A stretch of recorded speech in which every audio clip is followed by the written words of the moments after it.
supaya majelis ini bertambah berkah, bertambah banyak turunnya rahmat, ya ikhwan, saya mengambil cara sebagaimana saya menyambut tamu di Mekah. Jadi perlu diketahui dulu tamu banyak datang ke Mekah. Bisa sehari itu antara 100 sampai 200-an tiap hari ya ikhwan. Jadi tamu pada datang karena memang mereka banyak yang sedang melaksanakan ibadah umroh. Ini sedikit kita berbagi cerita. Nah biasanya saya terima tamu begitu saja, terima tamu, ngobrol, bincang, bertukar informasi sebulan, 2 bulan. Nah tiba-tiba ada seorang santri di Abu Yasaid Muhammad Al-Maliki, santri yang tidak perlu saya sebutkan namanya. Dia bermimpi bertemu Rasulullah SAW. Singkat mimpinya, hanya minta disampaikan ke saya supaya baca kitab yang berisikan hadis Nabi untuk tamu-tamunya. Itu aja pesannya ya. Nah, akhirnya itu disampaikan ke saya. Dia nggak menyampaikan langsung, menyampaikan ke mantu saya Habib Hanif Al-Attas. Waktu itu Habib Hanif sedang ada di Mekah. Habib Hanif sampaikan ke saya, Habib, Abah ini ada begini-begini. Saya anggap itu teguran. Saya anggap itu teguran buat saya, saudara. Artinya kenapa sih nggak memanfaatkan tamu begitu banyak untuk baca 1 ayat, 2 ayat, 1 hadis, 2 hadis untuk bisa menambah barakah. Bisa ilmu buat saya yang menyampaikan, bisa ilmu juga buat yang mendengarkan, saudara. Nah akhirnya dari situ ya ikhwan, ya kita amalkan. Karena ini saya anggap teguran, nggak boleh kita kita langgar, saya laksanakan. Nah begitu kita laksanakan, itu tamu makin hari makin banyak. Yang tadinya cuma 50, 60, sehari itu bisa 200 orang. Padahal di Mekah nggak boleh kita bikin pengajian ya. Jangankan saya, orang asing, orang Indonesia. Maaf, ulama Mekahnya sendiri, sebagaimana kita ketahui, banyak yang majlis-majlisnya ditutup. Nggak boleh mereka bikin majlis-majlis di rumah ya. Dan majlis di sana kan harus izin negara. Itu yang nggak boleh kita lupa.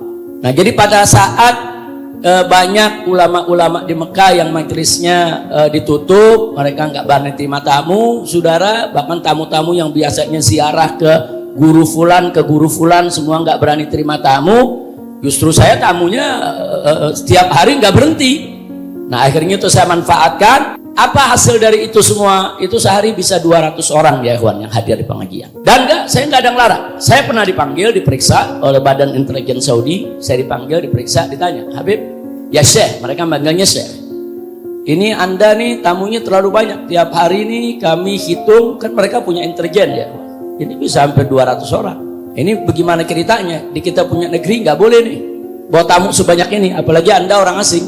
Saya jawab, saya di Indonesia guru, saya dai, saya banyak punya sahabat, banyak punya murid, banyak punya kenalan. Nah mereka rindu kalau mereka datang umroh, ya mereka mau ketemu. Mana bisa saya larang? Saya bilang, ini pun saya sudah batasi. Setiap rombongan telepon, Habib ini jamaah kita mau ini, oh jangan banyak-banyak, cukup bawa 5 orang aja. Nah, sebab travel dari Indonesia ada 200-300an travel. Nah kalau satu travel bawa 200 orang, jadi tempat ziarah rumah kita. Bisa berabe urusannya ya kawan. Kita minta satu travel cukup 5 orang aja. Nah satu travel bawa 5 orang, satu travel bawa 5 orang. Itu setiap hari bisa 200 orang ya kawan. Akhirnya begitu saya ditanya, saya bilang ini semua tamu, saya nggak bisa tolak. Nah akhirnya dia sampaikan, ya tapi di kita punya negeri nggak boleh. Jangankan Anda orang asing, guru-guru di sini pun semua harus ada izin resmi dari negara untuk buka pengajian. Yang nggak ada izin nggak boleh. Saya bilang, jadi bagaimana ini maunya ya? Ini mesti di stop. Anda nggak boleh lanjutkan begini. Kalau enggak, ya kita perkarakan. Saya bilang, saya nggak bisa larang tamu. Nah, jadi kalau Anda nggak melarang saya untuk terima tamu seperti itu, caranya gampang. Bagaimana ya, saya pulangkan saya ke Indonesia? Kan simpel. Saya bilang bukan saya kan yang nggak mau pulang, kan Anda yang tahan saya nggak boleh pulang.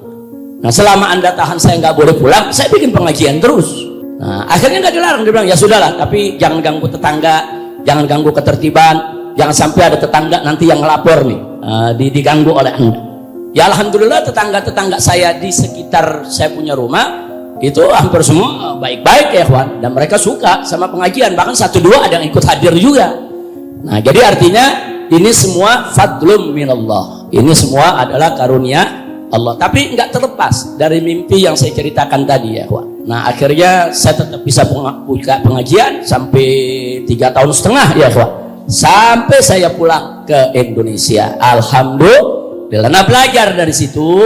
Sebelum kita ngobrol, sebelum tamu-tamu memperkenalkan diri dengan rombongannya, sebelum Anda menyampaikan hajatnya, apa yang ingin disampaikan, mungkin ada informasi yang bagus buat saya maupun buat seluruh jamaah di sini, atau ada sesuatu yang ingin ditanyakan atau bagaimana ya ikhwan, silakan sampaikan aja ya ikhwan. Silakan nanti Anda bisa sampaikan. Tapi sebelumnya kita akan bacakan dulu. Kita mulai. Ini hari pertama kita mulai dengan kitab Riyadhus Shalihin, yaitu karangan daripada Al-Imam An-Nawawi. Hari ini saya baca di pasal pertama mungkin hanya satu hadis. Besok ada tamu yang berikutnya, pasal yang berikutnya. Jadi nggak apa-apa. Jadi beda-beda tamu tuh ya kawan, beda-beda orang.